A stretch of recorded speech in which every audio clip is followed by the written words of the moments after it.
Hi, I am Clements, and if you saw my previous video, I broke my foot, and unfortunately I still have at least another 2 weeks in my boot, but probably more like 4 weeks. So I kind of just want to do a NickYack video talking about the things I like to watch for entertainment. Now, I don't know why anyone would want to watch this, but I also know that's not my concern.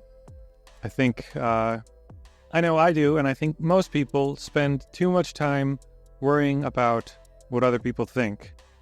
And, it's not my place to choose for you whether or not you'd want to watch this. So by me choosing to not do it, I choose for you whether or not you can or cannot watch it.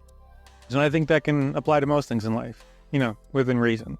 Anyway, as I've mentioned before, YouTube is pretty much my number one source of entertainment. That's pretty much the number one place I go to watch something, which still kind of boggles my mind that, you put $100 million movie with A-list celebrities in front of me next to, some guy in their garage making something out of wood. I'm probably going to want to watch the guy make something out of wood first, And I like watching, gaming channels, which, I watch Markiplier and Jack. That's about it. Bob, and then every once in a while I'll watch a Wade video. Like that's it. I don't watch any other gaming YouTubers, just kind of those two mainly. But with gaming, it's slightly different because especially if it's like a big game, some games have, budgets massively larger than movies. So you're still watching like a really high-end production with tons of actors and people making it. So it's very similar to watching a movie, but there is that very interesting added bit of watching someone else experiencing that movie through them, which is still quite interesting. After the fact, no green screen, Nick here. I show up a bunch. Don't worry about it. So to clarify, the point I'm trying to make here is that to say that watching just some guy playing a video game is more entertaining than watching a expensive, highly produced movie isn't a fair statement to make, because a lot of times that video game is just as highly produced as a movie, if not more. I mean, sure, yeah, sometimes it's just some guy playing like a free game, and that can be more entertaining. The game can be just as legitimate a piece of media as the movie. Like a theoretical director complaining like, oh, someone just wants to watch some guy play a video game than my movie, isn't a fair statement. But I do feel like the person playing the game, they add a lot to that. Like I wouldn't get the same enjoyment. Like playing it myself would definitely be different because I don't play many games. Like Subnautica's like one of the only games I enjoy, and I played a bit of Minecraft and stuff too, but like just watching them playing it is much more enjoyable. And then it wouldn't be the same watching just anyone else play it, because it's just, you like, spending time with that person, like watching Jacksepticeye or Markiplier play a game. I particularly like when Mark, Bob, and Wade all play games together, and I really enjoyed several years ago, before they started the Distractable podcast, they do like Three Peens in a Pod podcast, and they basically they would just talk about stuff, mainly gaming related, but pretty much anything for like an hour and a half. And then they would game for like 2.5 hours live on stream. I'm not big in watching live streams live, but I'll watch them after the fact. Because it's like, there's something to be said about watching a live stream, but it's like, the chances of my comment actually getting read in real time, it's like, there's, that whole interactive part. I'll just watch after the fact, then you can pause it and everything else. But I really like just watching like a 3-hour uncut, unedited session of like these three friends playing a game together. And like I've gone through and I've watched like, they did like 80 episodes where they talked and they played games. I've gone through that like twice. And if I wait long enough and I can forget most of it, I'll probably watch again. It's just, I don't know. It's just something really enjoyable. Just watching three really good friends have fun playing a game. No editing, it's just uncut for like 3 hours. But yeah, besides Mark and Jack, I definitely still watch Jazza, which, is a huge reason as to why I'm even here. And I still enjoy his channel.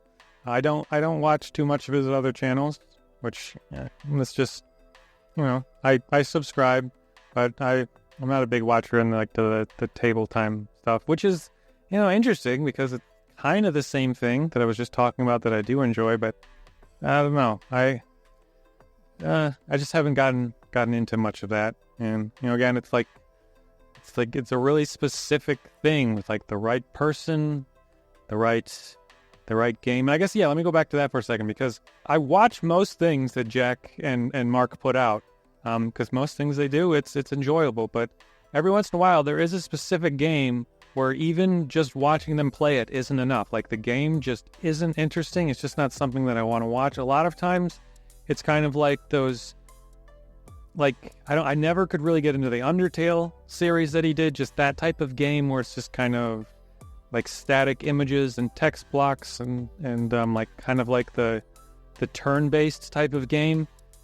And I think like Mark's Honey Pop series or whatever, like that type of game, even with the fun commentary, it's just like the game is so boring, and just even their personalities isn't enough to pull it through. So it does kind of have to be the specific person and the specific game. And like, that's like a lot of, I think I've said this before, but a lot of times it's like, sometimes it's just enjoyable just to watch the person. It doesn't quite matter what they're doing, especially with like if someone's building something or making something. A lot of times I just like hearing their voice and hearing them talk about it. Like I've mentioned with like the rest of videos, he just does kind of like fast forward, quiet, ASMR kind of. Like just, there's no talking, but on his Patreon, he'll do voiceovers. And I really enjoy the voiceover. I like hearing him talk and explain. There's a Lego creator, JK Brickworks. I really enjoy his Lego creations are amazing. He does like kinetic sculptures and stuff in Lego, and he's built some amazing stuff. But I really enjoy videos where he does narration and explains what he's doing. Lately, he just puts the narration in the subtitles, which I'm sure is way easier. Maybe he doesn't like talking, that's fine. But it's like, I really enjoy when he does a voiceover. I like hearing him talk, and I like hearing him explain like the project he built. Like Matthias Wandel, I can listen to most things that he's explaining. Sometimes it gets really technical and kind of boring, but most of the time when he's talking about something, and just watching him make stuff out of wood, he's just at such an amazing level. His channel's very fun to watch. Probably one of the first ones I started watching. Make Something with Dave Picciuto, really enjoy his channel. The Corridor Crew, another great channel. Like their VFX Artist React series, just fantastic, super fun. I Build It with John, definitely another channel I wanted to make sure I mentioned. I think I've mentioned him before, but he's just a really amazing woodworker, a really cool inventor. He's recently got a 3D printer, has started doing all kinds of projects with 3D printing, and they're really impressive and really cool. I like to make stuff with Bob Claggett, I think, as well. Another great channel that I really enjoy. I think I like to make stuff. Bob and then David and Duresta, they all kind of know each other. I think they even still do a podcast together, which is really cool. But I actually recently took Bob's course on Arduino, which was pretty cool. I got the course quite a while ago, but I recently took it and went through it. It gets a really good baseline introduction to how to code for Arduino. I'm still really struggling with it. There's still a lot I want to do that I'm not quite figuring out, but it is still a really good course. I'm leaps and bounds ahead of where I was.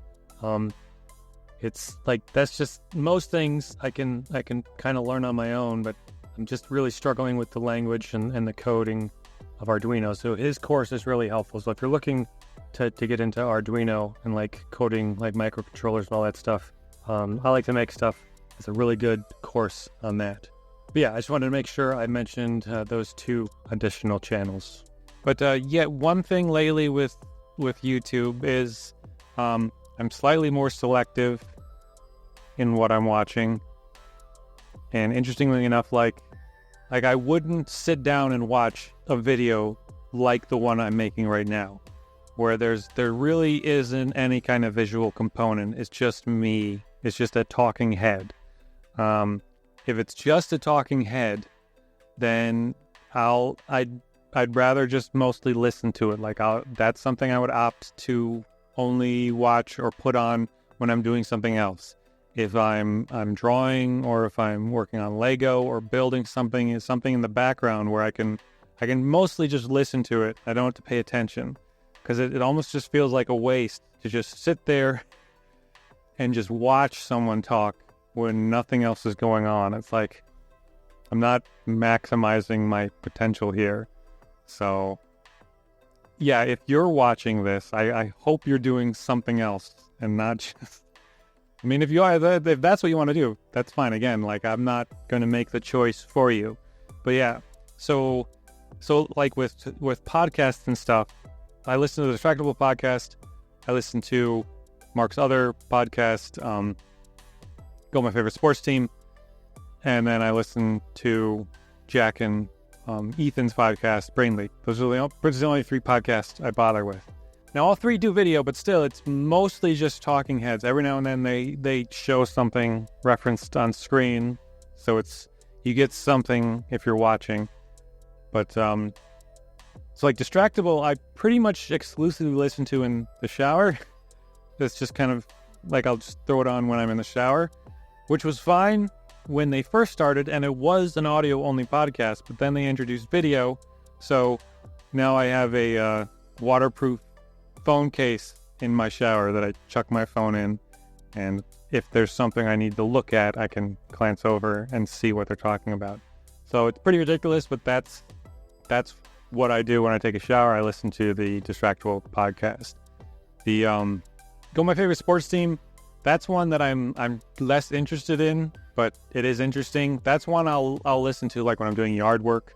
If I'm like mowing the lawn or anything outside, I'll just put headphones on and I'll just listen to that one, because every once in a while they'll show a clip of something, but that one there's not often that much to see.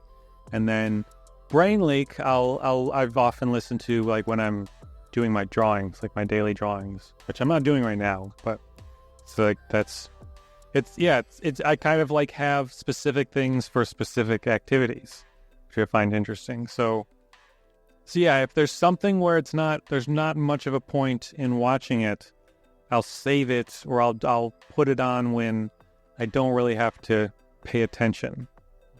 And like watching media and eating food, which is just horrible all around. But that's another interesting thing where it's like when I have something to eat, I want to pick something specific. Sometimes I want to watch something that I really am going to enjoy while I'm eating, because that will make it even more enjoyable, because I'm eating something I enjoy and then I'm watching something that I really wanted to watch. But sometimes if I'm eating something that takes attention to eat, I'll watch something that I'm less enthusiastic about watching, because I don't have to pay as much attention to it. It sounds really ridiculous and cringy, and it is, but that's just, again, just like wanting to watch specific things in specific situations. Like, do you ever feel like if you, like, some things you can only watch at a certain part of the day? Like if you watch, like you watch a show at night, and then if you try to watch it like early in the morning, it just like, that just doesn't make sense. It feels weird, feels wrong. I don't know. It's kind of like that same type of thing. And other than YouTube, I still watch a lot of TikTok. It's still a decent form of entertainment. It's not as good as it was or used to be. There's a lot of like shop ads, of course, now, which is like every other video, but at least they are all labeled as sponsored, so it's pretty easy just to flick buy one. But if you do ever make the mistake of like clicking on one and like going into to like see the product in their shop, then you will get nothing but videos for that product. Like, hey, you clicked on this, you like this, you wanted to get this, remember this, you clicked it, you liked it, you sure you don't want to get it? So even if you are slightly interested, don't click it, because that's all you'll get from then on out. But I don't know, most of my TikTok is like, Karen stories from like retail employees and some fitness TikTokers, the ones that like dunk on all the grocery store people, and the ones that are, have half a brain and actually know what they're talking about and aren't trying to say that every single food you eat is bad except for the $50 supplements they sell. So, anyway, that side of the fitness. A few news people, like some of the people that are like, this guy did a horrible thing. Do you know who he is? Can you help us find him and put him in jail? Like that's probably most of my TikTok feed. And of course, I do like watching movies. I actually went to the theater for the first time in 5 years. I stopped going in COVID, and then I just kind of never went back. I was just never really up for sitting in a dark room full of people, but we went and saw Deadpool and Wolverine in the theater. It was really good. Enjoyed it. It was a good experience. Definitely a great movie to break my 5-year streak of not going to the theater. So that was fun. It was good. And I like movies, but I don't know, a lot of times it's just like I won't watch movies for a long time, and then I'll kind of run out of things on YouTube to watch, and I'll kind of get in a mood for watching movies, and I'll kind of go through a bunch of movies, and then I'll stop watching movies for several more months and just kind of like cycle that way. And I don't know, it's like the commitment to watch a 2-hour movie. It doesn't make sense, but it's way easier to like commit to like a 7-season, 20-episode a season show than it is to commit to like a 2-hour movie. And it seems weird, but I don't know, one thought on that I've had is that with a TV show, I feel like there's like every 40 minutes or so, there's a chance that it'll be better. So it constantly has this chance to reinvent itself and to do something better. So if you're watching it and it's like in an episode and it's like the story's not that great, you're not that into it, in like, another 20 minutes, you get another chance for it to be something better. There's just this constant chance that it gets better, or something new or something exciting will happen. If you're watching a movie and it's a bad movie, that's pretty much it. It's just, that's what it is, and it's not going to get much better. There's not going to be any kind of real change. I mean, you're locked into this one story, and that's it. So if you commit to that movie, it's like if you're in a bad movie, you're stuck in a bad movie. But if you're in a bad show, that show could get better. New things could always happen. So that's kind of my feeling of why it's like it's like you can sit and watch 10 hours of a show, but a 2-hour movie's too much. And it's like, kind of, yeah. And as far as shows, I just finished The Umbrella Academy, and that was disappointing. I don't know. I thought that was a stupid ending. I would have rather had no questions answered, everything up in the air, like almost just stop watching like halfway through or something and call that the ending. I feel is more satisfying than how they ended the story. I think it's just a dumb way to go. It just feels, I don't want to. Well, I'm not gonna spoil anything, but I just feel like it gives. It just. I feel like the ending just made it's all pointless. Like, why did I watch any of that? Like, what value and entertainment was that story at this point now? I don't know. So no, it is easier to watch like 10 hours of a show than it is to commit to a movie, but there's still the problem of committing to that series in the first place. And a lot of times I'll opt for a show I've already seen. Like, I'm currently going through Burn Notice again. That's just a really good show. And just before restarting Burn Notice, I rewatched White Collar, and I loved White Collar, and they just dumped it all back on Netflix. So I went ahead and rewatched it, and they were teasing that they might do like another season, which would be cool. Mozzie, I don't know the actor's name, but he was one of the main characters. He passed away a few years ago, so sadly he won't be in it. But another season of White Collar would be really fun. It was a really fun show. Just kind of that time, like both, Burn Notice, I think they were both on the USA channel. Just that prime time, like 15 years ago or so, just when the USA had just all of these awesome shows. I'm almost done with Bird Notice, and after I finished Umbrella Academy, I figured I'd started The Mentalist, which is another great show. I've seen most of it, but I've never seen like the last few seasons. So I wanted to rewatch that show and figure out how that all ended. It's another fun show. Something about The Mentalist I forgot I wanted to mention was one of the best tricks for falling asleep that I got from The Mentalist, which is basically just counting from 1 to 2. 1 to 2, basically breathe in 1, breathe out 2, or vice versa. Very similar to like counting sheep, but instead of like 1, 2, 3, 4, just keep counting. You're kind of starting to focus on more of the counting, and instead of trying to fall asleep, you're just focusing on counting and envisioning sheep. You just 1, 2, just 1, 2, 1, 2, 1, 2, 1, 2. It works surprisingly well. And if that doesn't work, I sometimes use Markiplier's balls in a bowl. You just vision 2 bowls, basically, or whatever. One's filled with balls, and you just envision, picking one ball up and moving it to the other. But you do your best to actually envision, like telling your muscles to actually pick it up and move without actually doing any of that. But like you focus as hard as you can on making it as real as it can as you're just lying there in sleep. But like you feel your arm picking up the ball, holding it, feeling it, dropping it into the other bowl. You'll probably be asleep before you even get to the 4th or the 5th ball. So those 2 things. About that sleeping trick. Oh, yes. When you breathe in, count 1. When you breathe out, count 2. In 1, out 2. Very simple. Think of nothing else except your breath and those numbers. And that will make me sleep. Like a big murderer's baby.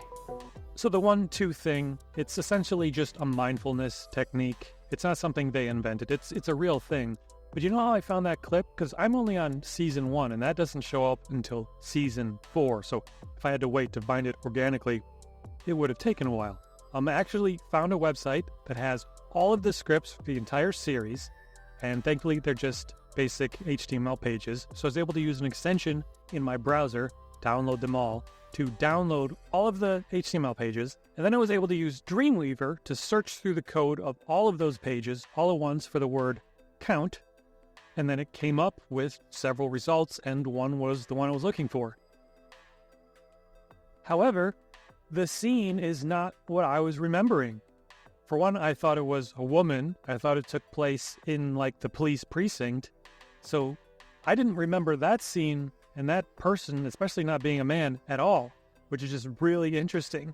So now I really wonder if the scene I'm remembering happened. Maybe he gave that advice to someone else as well. Maybe I just completely fabricated the entire scene, but I mean, the words were correct, so part of it did happen. Memory's so weird. So I'm really interested to find out if the scene with the woman that I'm thinking of happens in any way, especially in relation to that Halloween movie. If you've seen that video, there's just this Halloween movie I've been searching for decades, but my memory of it could be so twisted and messed up that it's probably not even real. If I can remember this scene being a woman in a completely different location when it was a man, who knows how messed up your memory can get. It's just, that's so interesting. But at least the scene does exist. He did tell someone that advice that I've been using for years, and it does work really well. The search also returned a result for a different episode where a person says, I'm going to start shooting, but for some reason, the script censored the O's, so it looks like I'm going to count to 10 and then I'm going to start shooting. Screw you! I'm going to count to 10 and then I'm going to start shooting. She says shooting. Start shooting. Now, because I remembered it wrong when I initially just Googled it, I searched The Mentalist helps a woman fall asleep, and I didn't really get many results. However, one of the results was My Bloody Valentine, the episode I was looking for, but I kind of just dismissed it because the description wasn't really matching what I was looking for, and it didn't look like the right thing because I was looking for a woman. So it's interesting that Google did actually find what I wanted. I just didn't know it because that's not what I thought I was looking for. As far as the clip from Markiplier talking about his balls in the bowl, I have no idea what that clip is. I think it was years and years ago, before he was even doing the Distractable podcast. I think it was probably with like 3 Peens, so it's probably just buried in hours and hours of conversation. But if I ever do come across it again, I'll definitely save it. But anyway, yeah, I liked a lot of the shows where it's like the eccentric guy and like the female handler. So like Monk, eccentric guy, female handler. House, I guess, fits in that. House, eccentric guy, female handler. Cuddy, was that her name? The boss, the head of the hospital. What are some other ones? Lie to Me. That was another really fun show. Another one where it's like eccentric guy and like female handler. I know there's more that I'm not thinking of, but yeah, that's a fun trope, and it works well, obviously, because they kept doing it. Leverage was another great show. That same time period, USA, I think. That one I've gone through like twice. They did revive it. They brought it back for another season. I think I've watched all except the last episode of that. It was pretty good. The main character in that had some cancellation stuff. I don't know. I can't remember what he did, but he definitely was not back. So it's there's kind of that sour mark on that show. But I mean, everyone that's in that show it's a really fun show, and it's still worth watching. But yeah, the new one was fine, and I don't think it was good enough to get another season of the revival. So I'm sure Leverage is completely dead now. But that's another good show. I might go back and watch that one again at some point. But also working my way through Supernatural. I haven't watched it in a while, but it's enjoyable. I definitely like the first 5-6 seasons or whatever, like the original story arc that they had planned. And then I guess they just kept it going for like 15 more seasons. So that's fun, and it is enjoyable to at least, because you see like Supernatural memes everywhere. At least now I have a reference point. That's one show where I only ever watch one episode at a time. So it'll probably take me a long time to ever finish, but I don't know. That's one that I don't binge. I don't ever watch episodes back to back, just one at a time, which is a interesting thing to do. Like, there's a certain show, just kind of set a rule. It's like you only ever watch one episode. I don't know. Why not? I feel like there was so much more I wanted to say or mention or talk about or drop. The Pretender. That might have been one of my favorite shows when I was a kid. It would have been on when I was like 11 or 12. And the first episode of it I thought it was a movie. Because like, I guess like in the title sequence or whatever, it showed him being all these different things. Because that was the show. He was a genius that could become anyone he wanted to become. But he was also like dumb because he didn't have any common sense. He knew nothing about the real world. But so the first episode I saw, he was only like one character. And I was like, well, wait, he's supposed to be all these other things. And then that's kind of when I realized it was a TV show. So that was a really fun show. There was like 4 seasons of it. The Invisible Man was a super cool show. There were like 2 seasons of it. That was really fun. Really just kind of cool effects. I mean, like 30-year-old, 20-year-old effects at this point. But that was a really fun show. One thing, so with some movies, I guess some shows too even, like, so sometimes watching stuff feels like homework. Like, sometimes I feel like you have to just watch something and just get through it just so you can, like, understand references and just kind of know what people are talking about, or just understand something else that has to do with it. So, like, I'm currently trying to get through Madam Web. It's as bad as people say. It's also just, interestingly enough, so I sat down, I started watching it. It was immediately as bad as everything. And I'd seen like most of it, like I'd had most of it spoiled because I really didn't care. But it's the acting is just so bad. The writing is so bad. It was immediately as bad as everyone was saying. But so I started watching for a bit, and then I'm like, I don't really want to pay attention to this. So I'm like, I'm going to work on something and just kind of have this on in the background. And when I started doing that, when I wasn't really paying as attention, it didn't seem as bad. It just seemed kind of like a normal movie. So if you're not paying attention to it, you can almost get through it, I think. Although the villain or whatever, they ADR'd all of his lines, and it is so bad. It's some of the worst ADR work I've ever heard. The voice this person is using is absurd. Yeah, so like I said, I watched White Collar. There's an episode of White Collar. There was a bad guy in that show who was doing like a weird voice. That guy's voice sounds exactly like the bad guy ADR voice in this Man of Web show. It's kind of funny. Not White Collar, Burn Notice. Season 3, Episode 14, Partners in Crime. Similar shows. That's why I started watching Burn Notice again right after finishing White Collar. Just kind of feeds right into the next.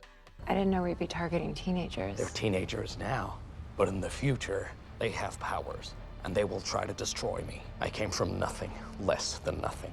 I will not give up everything I've built and have my life cut short. The police have this under control. They already have a suspect. One of our VPs. He and Isabella were fighting all the time. Did they arrest him? He's missing, but they will find him. Oh, they better. I'll try and put like a sample on screen. But so yeah, sometimes watching stuff just feels like homework. Like you just have to watch it to get through it, to understand the references. I watched Morbius. Morbius was fine. Like I thought that was fine. Like that one got dunked on. That one got memed on. Everyone said it was bad. I thought it was fine. It was entertaining enough. Whatever. That was fine. But no, Madam Web is as bad as everyone says it is. I don't understand it. Like yeah, like watching Star Wars to me it feels like homework for the most part. Just although I think I really enjoyed Rogue One. I got through all of the originals like maybe like 10 years ago or whatever. And that felt like work just to watch all those start to finish. And I don't know. I still don't understand any of it, but it's a lot of times like stuff like that, it's like you just kind of got to watch it just so you know, so you can understand. And it just feels like work, which is so ridiculous to what a movie should never feel like work. But I don't know. I think I've rambled enough. I think I've got some of the points that I wanted to get out there. I remember a whole bunch of stuff that I wanted to mention and didn't. Maybe I'll do some more, but I think I got to some of the bigger things that I wanted to say that I just thought were interesting about my thoughts on how I consume media and the type of media I like to consume and the ways I consume it. Oh, I guess, yeah. So, that, like television. So, I haven't had live TV in my house in well over a decade. There isn't like a central TV. I mean, I have a big TV that's my computer monitor, and I just sit at my computer. And that's where I watch most of my stuff. There isn't like a couch. Well, there is a couch. There's not like a couch and then the TV. It's not there. That doesn't really exist in my house, which I feel is interesting. Like most houses you go into, like the TV's like the central thing in the room, and then there's the couch. Like everyone just sits on the couch and watches the TV, and like I haven't had that in like 15 plus years. Which I think is interesting. And no live TV, absolutely no commercials. I am done with being advertised to with commercials. Like I won't watch anything with commercials. Like I can't stand it. Other than the guy on TikTok who watches old VHS tapes to watch the old commercials. I'll watch some of those old commercials. But other than that, no, I can't stand spending, 20 minutes of watching something being advertised to. So, and that's, I don't watch live TV anymore. And it's very bizarre when I go over somewhere and live TV's playing and to remember oh yeah, people still do this. So that's, I feel like that's slightly interesting or slightly different. At least it feels different for me. But I mean, like that's not a thing that's part of my life anymore. Like the central, it's just that I just sit on my computer. I just watch stuff on my computer. So yeah, no cable, nothing. It's all just whatever I can get online. Fringe is another great show. Really enjoyed Fringe. And Warehouse 13, I think, was really good. Was it Fringe and Warehouse 13? No. I think it was Fringe and Eureka that crossed over. Another good show. They did the thing where they didn't want to use the F word, so they just replaced it with frack. So whenever they said frack, you knew what they meant. I think Battlestar Galactica did that. I've only seen it. I think I've watched like 2 episodes of that show, which I hear is really good, or is supposed to be really good. One thing I do kind of like is just like the random posting of just like a random scene from a show or a movie. I mean, it's super annoying that anyone who does it, they post it without the title, and then everyone screams in the comments, "What's the title?" And then it's nothing but trolls posting not the title. But and then of course that it's stolen content, and then it's like it's always mirrored or it's always warped so that they don't get it taken down, and they're getting money from doing that when they shouldn't be. It's all horrible, but I do like the side effect of seeing just a random scene from a movie or show, and that being enough to like interest you to want to track it down and like watch the show based on just that one scene. I feel like that's more effective than a trailer. I feel like trailers just give away too much. I don't want to watch a trailer. I feel like just dumping one scene of your thing can really get someone engaged and be like, and really want to see the rest of it or see how it got to that point. So I have a whole list of movies or shows and stuff that I want to, consider watching at some point based off of just seeing a single scene. So, I mean, so the whole concept of it is bad, and for so many reasons, but the side effect of seeing that scene out of context and then having that interest you in watching the thing is pretty cool. I'm just going to keep remembering more shows that I love and can't believe I didn't think of, but Travelers on Netflix is such a cool show. It's only 3 seasons. I wish there was more, but it's a good 3 seasons. It has a pretty good ending. It's a really cool show. I thoroughly enjoyed Travelers. It's really interesting. And that's all I'll say, but Travelers is awesome. Also, there's a 2nd season of Leverage Redemption, the revived Leverage series. I didn't even know it existed, and it looks like there's going to be a 3rd. So there's an entire season of Leverage that I didn't even know about. And I can't believe I didn't think of this as like one of the first shows. Orville might be one of my favorite shows. It is such a fantastic show. I love Orville so much, and they are finally working on season 4, which is really cool. It's kind of really been up in the air. It was weird as to whether or not Seth MacFarlane even wanted to continue doing it, which I thought was weird. I didn't know if there was stuff with like Norm Macdonald dying. He wasn't a huge character, but he was part of the show. But I guess the biggest part is it's just a really expensive show, because of how good they want it to look and how much money the episodes take. But it's just such a good show. The storylines were so good, and it was a total bait and switch.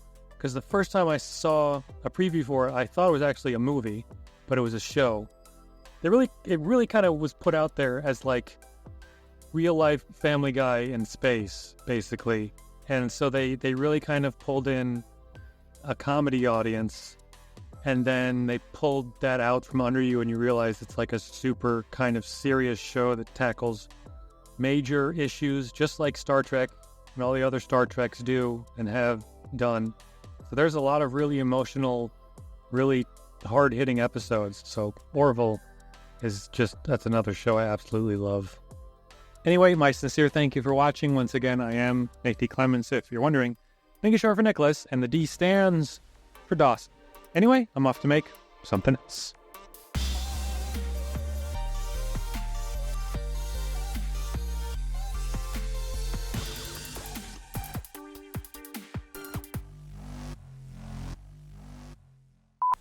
you can choose for some, like,